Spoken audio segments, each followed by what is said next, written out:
Hi guys, welcome to Robin Hood Diaries, day 5, yes, of Hollywood Week, where we are talking primarily about acting-ish stuff, which is really interesting, I believe, and informative to not just actors.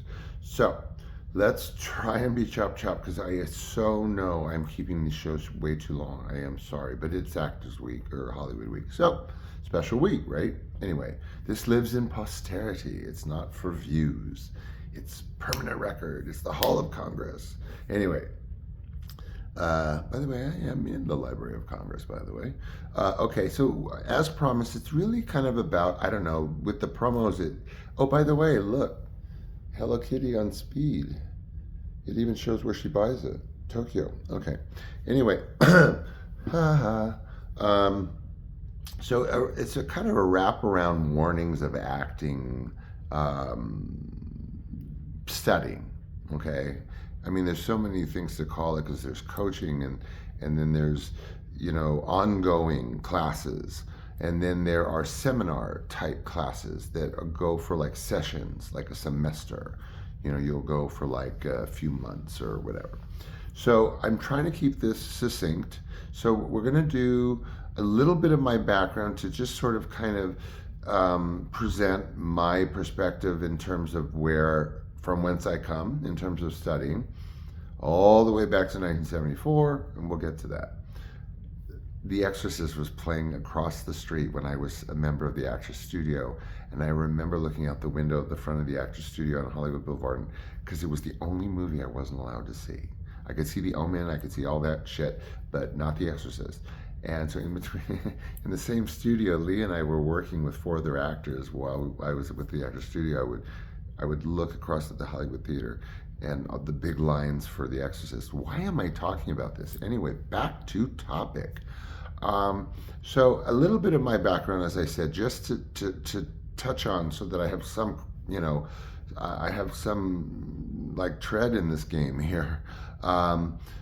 I started acting in 1971. I was a SAG member in 1971. 3 actual trade unions, Equity, AFTRA, and SAG. First movie was really 1974, actually. And that was actually the year I was studying with Lee. So I joined the Actors Studio as a child sort of integrated versus adult scenario because they were putting on performances, and not all performances don't have kids. So I was chosen out of 3 children, Daphne, Penelope, where are you guys, and me, to interact with 2 to 3 other adults in primarily improvisational scenarios in this studio across from The Exorcist. Listen, ask me about the Actors Studio. There's a huge poster of Marilyn Monroe, used to be. It's a very steep staircase and a desk right there. Then to the left is everything. There's nothing to the right. And the storage and stages and theaters deep into the Actors Studio, all the way to the back. I used to roam around the Actors Studio on Hollywood Boulevard in this cavernous, like used, not used props, sets, anyway, whatever. So I'm in this scenario with Lee, and then he shifts me over to this ultimate, like Endgame, the musical theater department, which whatever, I guess kids and Sound of Music or whatever. So that's my experience with Lee. That's my first acting teacher was actually Lee Strasberg. He would either sit far away from what we were doing, or he would be practically in our faces. It was weird. Anyway, so that's part of my background. Part of my background is a lot of theater, a lot of stage acting teachers. Let's see, J. William Ross, who created the Seattle Rep and ran it and founded it and directed at it for years, stage actor, retired. See, here's the thing. I don't mean to jump, but some actors, some teachers that are some of the better teachers have illustrious careers to whatever degree, and they retire, and then they become teachers. So there is, let's say, a difference between Dolores, who is passing out flyers to be an acting teacher or coach, but she is struggling so badly as a working actress herself that she may very well run into her students at the audition, and like her student steals the part. It's really flimsy, flim flam. Okay, flim flam actually, very flim flam. Joan Darling, I studied with Joan Darling. She's a famous director. Mary Hartman. You mean up from there, television, and then an illustrious teacher. I took semester type courses with her, and I actually, believe it or not, I'll wrap up my background with, get this, nobody knows this, hello all y'all, I studied extensively with my own father's acting teacher. Now, not when he was in the theater wing in New York City after summer stock, where he had a brief career doing quite a bit of stage, briefly on Broadway, and then some other stuff, and then shifted to Los Angeles, as many do.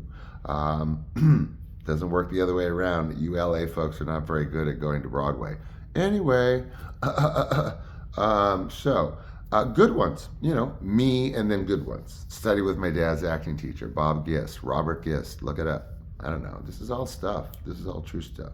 So, good ones. So let's sort of kind of blend in with what I just said, the good ones, that they separate themselves as actors and become teachers. Not that that is like a prerequisite.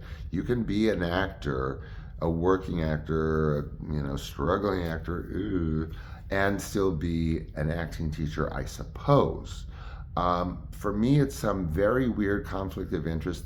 That's the very wrong words for it.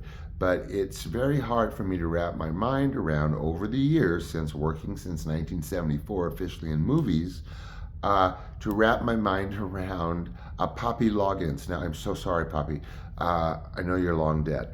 But, these very, below C-list actors or actresses, sorry for the gender thing, I'm old, who are just then kind of, I know that whole thing about if you can't do, teach. Okay, so there's some truthiness in there, a little bit, because some of the, now we're shifting from good, we know good, we've kind of established good.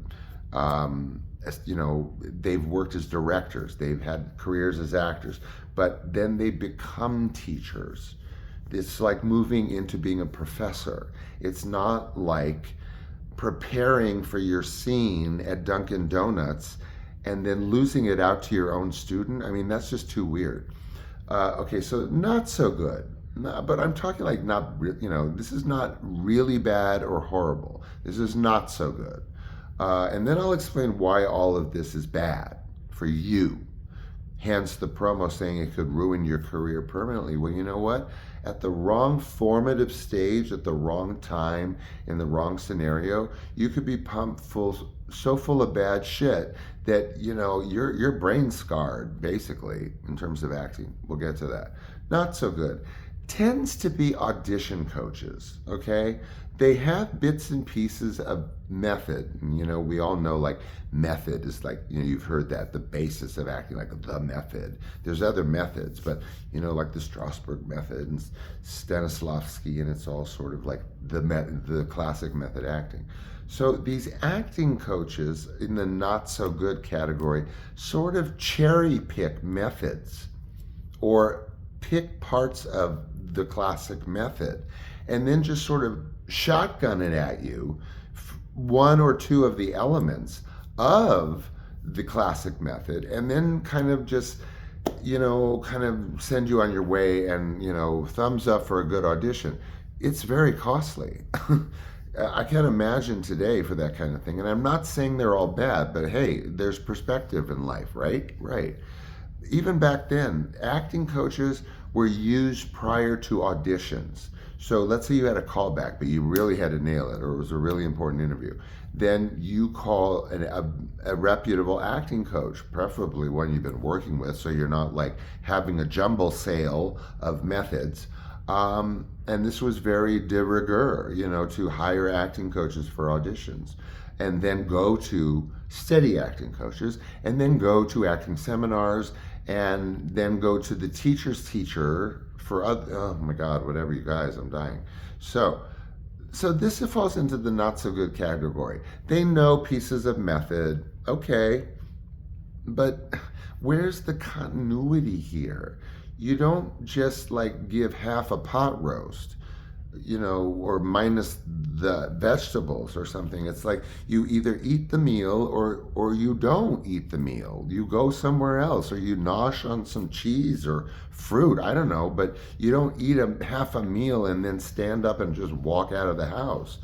I mean, I know that's really kind of abstract, but you know what I'm saying. So now let's shift into, since we're, oh my goodness, to really bad, because then there's another category below really bad. Really bad to me are the ones that dabble. Now we've talked about the cherry picking of the classic method. Let me just sidebar for a second. This cherry picking will be such as, if you're an actor, they will focus in their coaching session, which is usually an hour, give or take. So if you can't afford it, it's a half an hour or 20 friggin' minutes. And they will throw a piece of classic method to you, like subtext, using subtext. Subtext is like to kind of tell, oh my God, all this stuff in your head is so antithetical to my approach. Okay, so you're supposed to be thinking a subtext of what you're saying. So essentially you're supposed to be saying stuff, but like you're told to think other stuff that's meaningful to you, that makes it relatable. You guys, more stuff. Oh my God, where's the garbage disposal? So, and then you get kind of like another one that focuses on personalization, which means imagine the camera or who you're talking to is somebody that you know, that is familiar to you. But then randomly, you're supposed to not pick people that you've known within the past 2 to 3 years, because it's too familiar or fresh. Oh my God.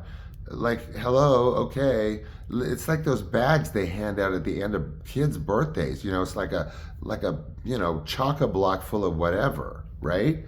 It's not what you take home from the toy store. It's just all this crap that's given to you mixed up in a pink bag. So let's move down into the really bad. The really bad, in my opinion, are the ones that dabble in stuff that they're not qualified for or even licensed to do. Now, there is something known as the mirror exercise. I'm going to just dive straight in. This really bad category, number 4, you guys, man, I've been in therapy, okay, off and on since I was a kid, right? You can tell, right? I'm all over the place. But I'm a good guy. I'm not out to unlive people. But so I know my therapy, and I know my fudgy areas of what you should not be doing without a license, even very early on, because I've been studying forever and I've been in therapy forever. These really bad category teachers really practice psychotherapy without a license. And I'm not saying a structured psychotherapy like treatment plan, but they dabble in these exercises that are virtually made up. Now, anytime, let me say this to you flat out. If there's no other takeaway here. If it doesn't feel right, leave. Okay? If this is not working for you in your brain and emotions in the first 1 to 2 interviews, walk the frig away. Stop checks, cancel, stop payment on everything and walk away, take a breather and research, talk, and take another approach with another teacher.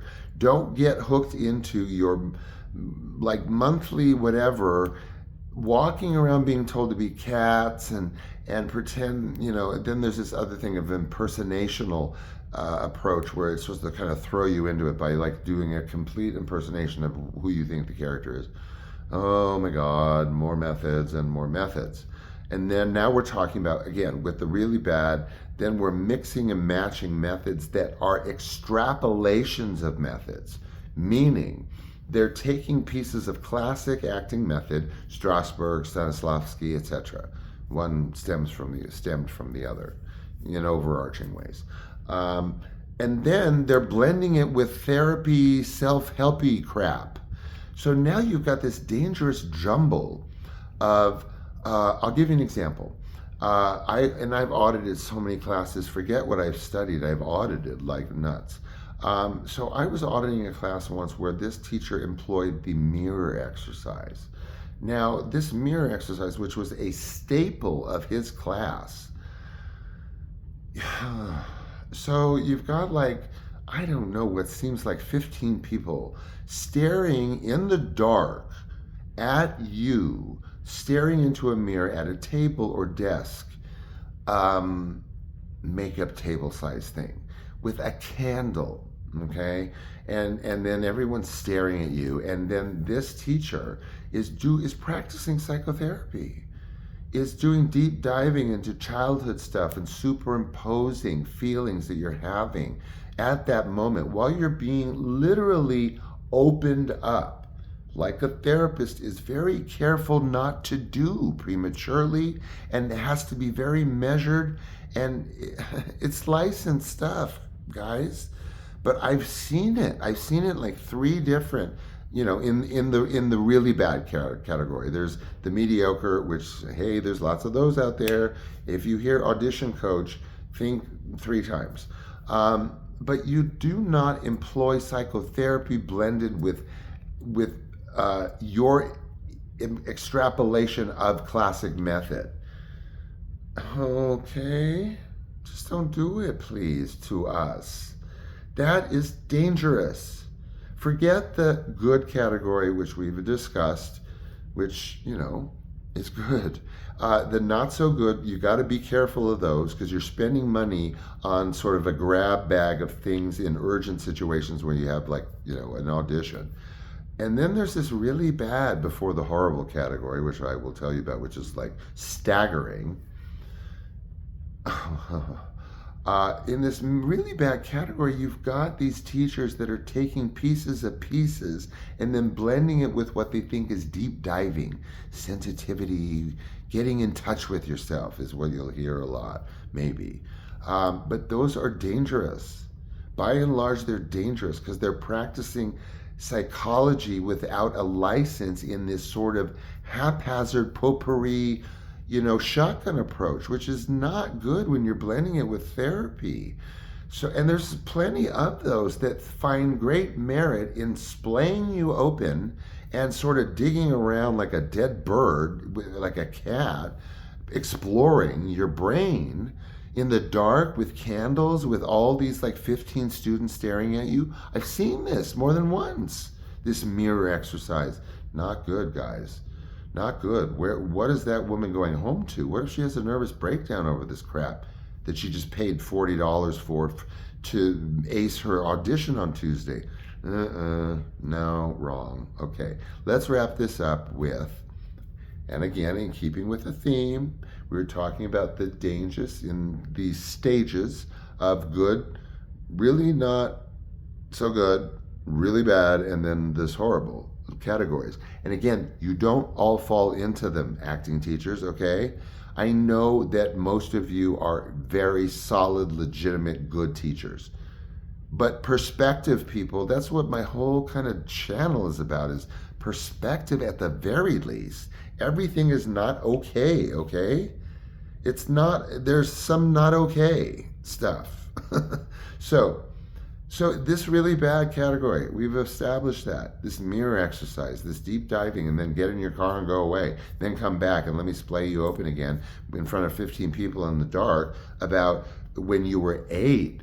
And guys, it gets deep. Like, what happened when people were 8 out of 15? There's some trauma there. And those teachers will dive in and try and drag sensitivity and emotion and getting in touch with crap. For you, no, that's not prepping a cold reading. I'll tell you this weekend how to prep a cold reading, and I'll tell you how to ace it, and I will tell you what's involved as a fundamental in walking into it. I'm not here to be your psychiatrist, nor should anyone. Now, the horrible. The horrible are whether they mean to or not. I'll give them the benefit of the doubt, although these types of transgressions are inexcusable. Maybe they don't know what they're doing, but then don't you say that about every other bad parent? And I don't really believe in apologies or unnecessaries, sorries, because that's really a hall pass. Well, they didn't really know any better. Well, then okay, why buy the bus ticket? Anyway, the horrible. I've seen horrible. I've heard of horrible, secondhand, firsthand. These are teachers that really have affairs with their students, okay? These are teachers that procure sometimes girlfriends, intentionally or unintentionally, within their own students. And these are teachers that are dating in front of or behind the scenes or closed doors their students. And they are also dating them in succession if they've been doing it for a while. And then students will leave that are maybe former girlfriends or boyfriends, and students will stay in this agonizing state of, can you imagine having to feel obliged to continue your acting lessons as a struggling actress, young actress or actor, and then having an affair? Do the math, guys. Hello, it's not Einstein shit. So, at the very worst bottom end of this horrible category, and then I don't know, I'll try to like leave you with something. Is I heard a story of an ongoing student who was much too young to be engaged in this behavior with a gentleman of this age, who liked to watch or be around, I'll give him the benefit of the doubt, be in the same room with the teacher while he was in a bath or bathing, usually a bath, for the duration of the hygiene episode of being in a bath. And this happened more than once. And it was inferred that this was a thing that was happening. And then it was returning to this structure of a normal class. That's in the horrible category. So those are the acting teachers that give other acting teachers a bad name. And who they are referred to or what they are considered is the bottom rung of the acting ladder across the board, winning in every category. Okay? So those are those. So let's wrap things up. I hope I addressed everything concisely, at least, if not sort of kind of in making sense, wraparound kind of way.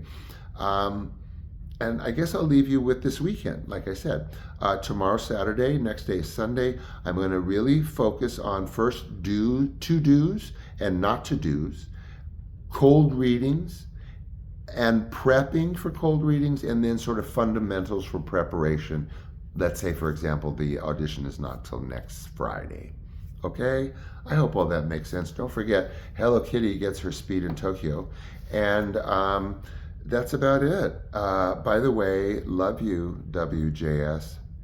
And I'll talk to you soon tomorrow with lots of promos and a solid, well, like I told you, a solid 2 more days of Hollywood Week. Okay? Bye. I can't wait. You guys are like too good to me. Bye.